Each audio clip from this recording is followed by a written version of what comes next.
네, 여러분 안녕하세요. 무선생입니다. 이번에 둔촌주공 재건축 단지가 분양을 한다고 합니다. 바로 12월에 분양을 할 건데요. 워낙 단군 이래 최대 규모 단지라고 하는 12,000세대 가량의 단지가 분양을 하는 거기 때문에 여기를 기다려온 분들도 굉장히 많으셨고, 그리고 최근에 부동산 시장이 굉장히 흔들리면서 이럴 때 패닉 바잉을 한 분들도 많았는데, 이 아파트 단지를 바라보고 청약을 기다려왔던 분들도 굉장히 많았어요. 그리고 여기 뭐 상가라든가 여러 가지 시공사들과 조합 간의 문제들도 있어서 공사가 중단된 적도 있고 굉장히 시끄러웠었는데, 마침내 12월에 분양을 한다고 합니다. 저는 이번 둔촌주공의 분양이 받을까 말까 관점을 떠나서 더 중요한 게 분명히 있다고 생각하고요. 이게 또 시장에 미칠 영향도 굉장히 클 거라는 생각이 듭니다. 영상 시청하시기 전에 좋아요와 구독하기 부탁드리겠습니다. 네, 먼저 간단하게 말씀을 드리면, 둔촌주공 재건축 아파트는 당연히 말 그대로 둔촌동에 있고요. 강동구 둔촌 1동 170-1번지 일대에 있습니다. 토지 등 소유자는 6,240명이고 일반 분양분은 약 4,700가구 정도가 나올 거고, 여기에 뭐 공공임대 1,000세대가량을 더해서 총 12,000세대가량이 입주할 예정입니다. 입지로는 올림픽공원을 기점으로 해가지고 우측에 위치한 둔촌동 부근에 있고, 지하철역은 둔촌동역, 그리고 둔촌 오륜역 9호선 옆에 있습니다. 사실 잠실 분들이 뭐 송파구 산다고 안 하고 잠실 사신다고 하는데, 그 잠실 일대가 이 잠실 세내역 일대부터 서울 아산병원 일대까지 이 부근을 주로 잠실이라고 말하는 지역이죠. 그러면 여긴 이제 송파구고, 강동구도 우리도 그만큼 좋다 라고 해서 서초, 강남, 송파구 옆에서 강동구 껴서 뭐 강남 4구다 이러기도 하고, 어쩔 땐 동작구가 껴가지고 강남 4구다 이러기도 하는데, 사실은 강남 3구라는 것도 말이 안 되는 게, 강남구하고 서초구는 애초에 같은 구였다가 분리가 돼서 분구가 된 거고요. 송파구는 강남구하고 같은 구였던 적은 없습니다. 그래서 사실 강남 3구라는 거는 송파구가 어렵게 얻게 된 타이틀이라고 부동산 시장에서는 그렇게 바라볼 수 있다고 저는 생각하고요. 뭐 강남 4구라고 말할 만큼 강동구가 사실은 좀 좋긴 합니다. 제 생각에는 좀 더 우측에 외질 수 있지만, 그래도 택지 개발 형식으로 신도시처럼 지어졌기 때문에 거기에 거주하는 사람들의 삶의 질은 강남구와 비슷한 스타일을 만들 수 있는 그런 라이프 스타일을 가져갈 수 있게 해놨기 때문에 좀 강남 4구라는 타이틀이 강동구에 어울리다고 생각을 하고요. 여기 잠실의 파크리오 아파트하고 올림픽공원을 두고 대칭으로 거리가 이렇게 둔촌 주공 아파트 일대가 되어 있습니다. 학군으로는 워낙에 이 동네도 신도시처럼 잘 되어 있는 곳이긴 한데, 현재 둔촌 주공 아파트가 철거를 위해서 나가면서 둔촌 초등학교하고 뭐 위대초등학교 이런 것들이 지금 현재 중단된 상태, 휴교 상태고요. 이 둔촌 주공 아파트가 재건축으로 다시 완료돼가지고 들어오게 되면은 이제 다시금 학교도 개교할 걸로 보여집니다. 그리고 뭐 그런 면에서 아이들을 키우는 그런 면에서는 굉장히 좋다고 할 수 있죠. 둔촌 주공 분양가가 이제 3,900만 원 정도로 맞춰졌는데, 여기서 이제 최근에 이슈하고 맞물리는 부분들이 있습니다. 그러니까 어떤 거냐면요, 지금 채권시장, 대한민국 채권시장이 여러 가지 이유들로 인해서 뭐 지방채라든가 국채라든가 그리고 보험사들의 채권까지도 약간 흔들리는 모습을 보이면서 굉장히 신용정색으로 이어지는 것 아니냐라는 말들도 많을 만큼 시끄러운데요. 이 둔촌주공 아파트 단지도 재건축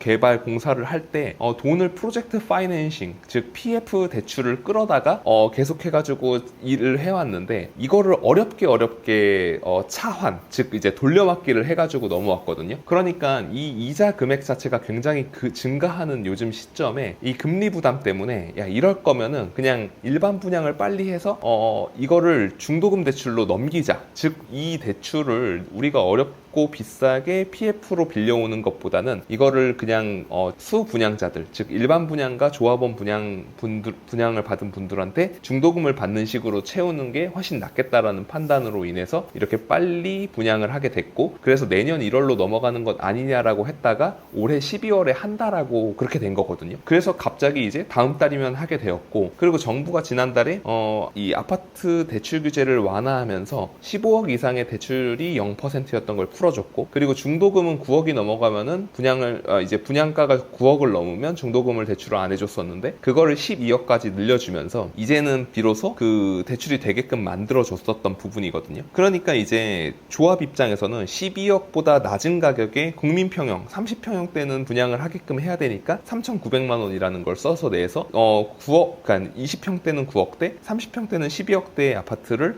중도금 대출을 받을 수 있게끔 그렇게 설계를 해가지고 내놓은 거죠. 그래서 중도금 대출을 50%를 받는다고, 즉 정부 정부가 과거에는 뭐 40%, 9억 넘으면 20% 이런 식이었는데 이제 50%까지 빌려준다고 했고, 이 부분은 뭐 국회 통과라든가 시행령이라든가 이런 게 아니고 HUG, 주택보증기금공사에서 거기서 이제 내부 규정을 바꿔가지고 바로 적용할 수 있는 부분이기 때문에 50%로 중도금 대출을 해줄 수 있다라고 합니다. 다만 아쉬운 거는 많은 분들이 가점보다 이제 추첨을 통해서 로또 분양을 받고 싶었던 분들도 많았을 텐데, 이제 달라지는 청약 규제, 즉 지난 정부에서 젊은 2030 세대들이 막 시장에 몰려가서 패닉 바잉을 했던 이유가 아파트 가격은 올라가는데 청약 시장에서는 가점 100%로 가서 정말 기구한 사연이 있지 않은 이상 가점이 다 낮을 수밖에 없는 청장년 세대들이 이 시장에서, 청약 시장에서 소외되니까 패닉 바잉을 한다, 이게 주택 가격을 올린 원인이 되었다라고 해서 이 부분을 완화해서 작은 평수들도 추첨을 통해서 분양이 되게끔 해줬는데, 기존에는 30평 이하 아파트들은 가점 100%니까 이게 4050 세대들의 전유물이었는데 이게 이제는 청약을 받을 수 있게끔 바뀌기로 했는데 12월에 분양을 하니까 이 변화되는 규제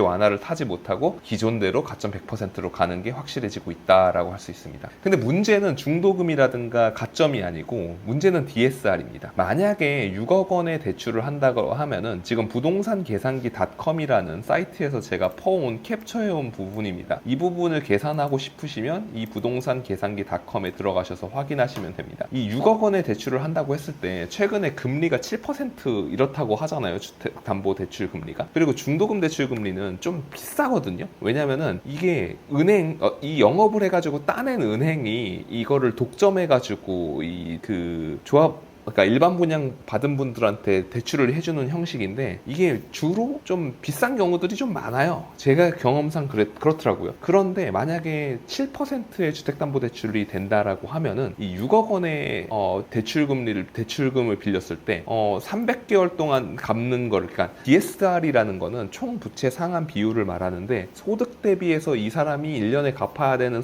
대출금이 얼마야? 그러면 그거를 몇 개월에 나눠 갚아야 돼? 그럼 6억을 빌렸을 때 300개월 동안 나눠 갚는다고 치면은 총 원리금 상환액이 6억 6천이라고 감안했을 때 연봉이 정말 부부 합산 기준으로 1억 7천만 원이 되어야 서울에서 DSR 규제가 40%인데 딱 거기에 턱걸이로 들어오거든요. 즉 부부 합산 맞벌이 기준으로 뭐 외벌이든 맞벌이든 그 가구의 연소득이 세전 기준으로 1억 7천만 원이 되지 않으면 30평대 아파트의 중도금을 받을 수 없는 거죠. 그렇게 되니까 굉장히 이 부분에서 타이트해질 수밖에 없다. 근데 뭐 많은 분들이 이제 뭐 다들 자기가 파이어 했고 돈은 나만 없어요, 뭐 재테크 부동산 인플루언서 강사들 맨날 그렇게 비아냥 거렸잖아요. 돈은 님만 없지 다 많아요, 뭐 주택 가격이 비싸서 못 산다는 건 말이 안 돼요 이랬는데, 뭐 얼마나 되는지 한번 이번에 보면 좋을 것 같고, 저는 DSR을 강화한 부분이 조금 뭐 어떤 분들한테는 안타까운 부분이 될 수 있지만, 사실은 이 주택시장은 LTV는 크게 열어주고 DSR은 조여가는 방식이 맞다고 생각하거든요.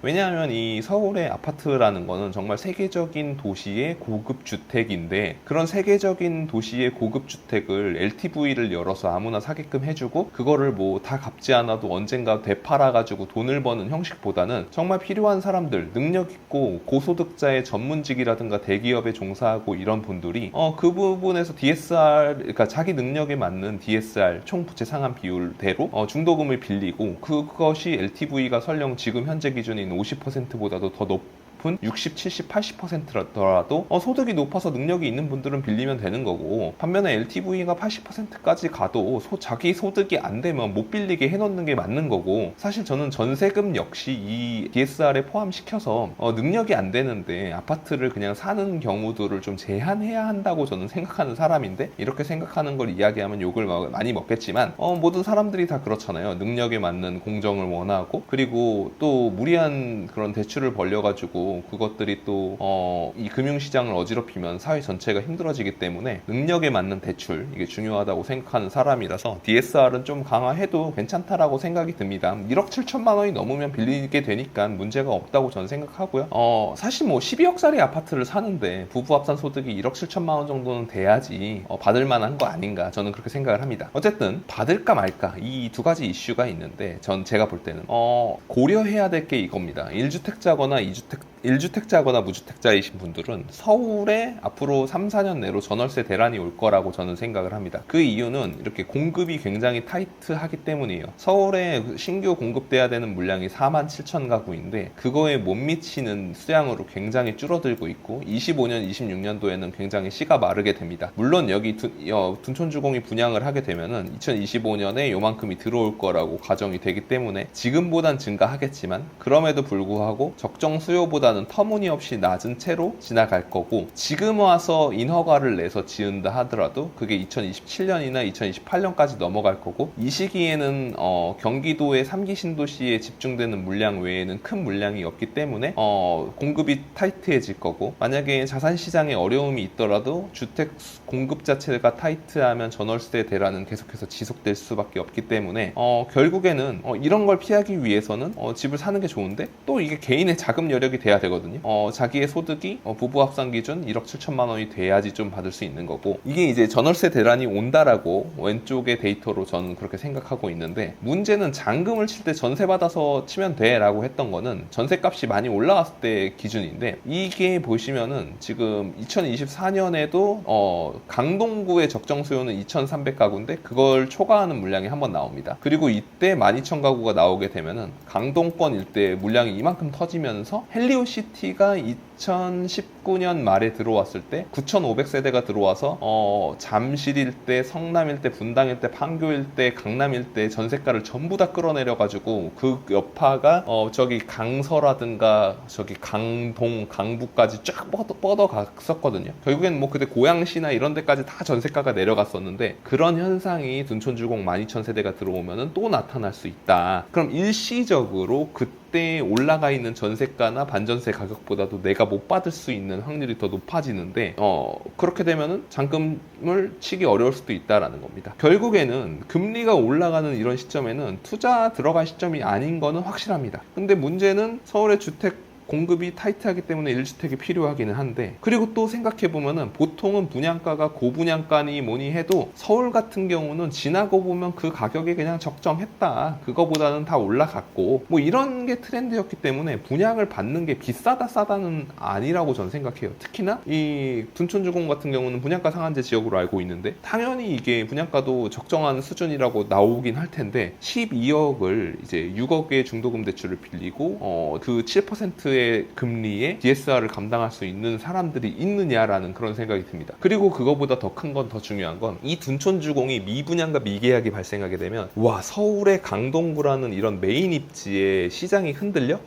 라는 인식들이 퍼지게 되면 전국적으로 부동산 시장이 굉장히 급냉을 하게 될 거라고 생각됩니다. 그러면 재개발과 재건축 사업들은 사업성이 안 나온다는 그 겁을 먹어서 더 어려워질 수 있고 부동산 투자에 대한 심리가 굉장히 급냉하면서 뭐 패닉셀링도 나올 수 있고 어쨌든 굉장히 얼어붙을 거다. 그리고 미분양과 미계약이 증가되니까 공급이 당연히 타이트해질 수밖에 없고 그거는 전월세 공급의 감소로 나타날 것이다. 그러면 비로소 정부가 규제 완화를 시작하게 될 텐데 바로 뭐 취득세라 든가 민간임대 사업자 혜택 같은 거를 만들어내면서 이런 걸로 돌파를 하게 될 텐데 그 안타까운 전 그런 바닥의 과정의 시발점이 어떻게 보면 이 둔촌주공이 되는 거 아닌가라는 저는 그런 우려도 좀 들었습니다. 왜냐하면 미분양과 미계약이 충분히 발생할 수 있을 것 같은 게 DSR이 되지 않으면 이거를 계약을 할 수가 없는데 정말 그 소득을 감당할 수 있는 사람들이 아직까지도 둔촌주공 외에는 아파트를 갖지 않고 있을까라는 생각이 들고 이미 가졌기 때문에 굳이 저거를 청약을 받을까? 그리고 저거를 받는다는들 얼마나 로또가 될지도 모르는데 저걸 받아야 되나라는 생각에 청약을 안 넣을 수도 있고 그리고 보통은 중도금을 내 집 팔아서 감당하려는 분들도 있을 텐데 지금 내가 집 팔 때 제 값에 팔 수 없는 경우들도 많을 거고 18, 19년도에 낮은 저금리에 2%, 3% 주담대로 대출을 내서 1주택을 하셔서 집값이 많이 오른 분들이 이 둔촌주공으로 가고 싶어도 내가 빌렸던 대출 금리는 2%, 3%대인데 둔촌주공의 중도금을 받을 때는